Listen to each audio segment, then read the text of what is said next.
कोणाच्यावर कपडे नाही बदलाते. हे बघा मला दे डिंगटांग डिंगटांग डिंगटांग डिंगटांग. आता मी हेअरस्टाईल करून येते.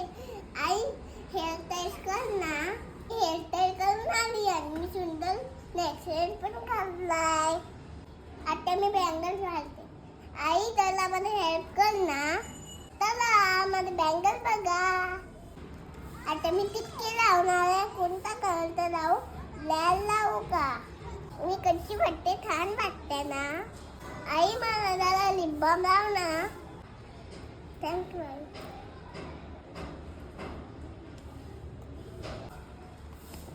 मी कशी वाटते?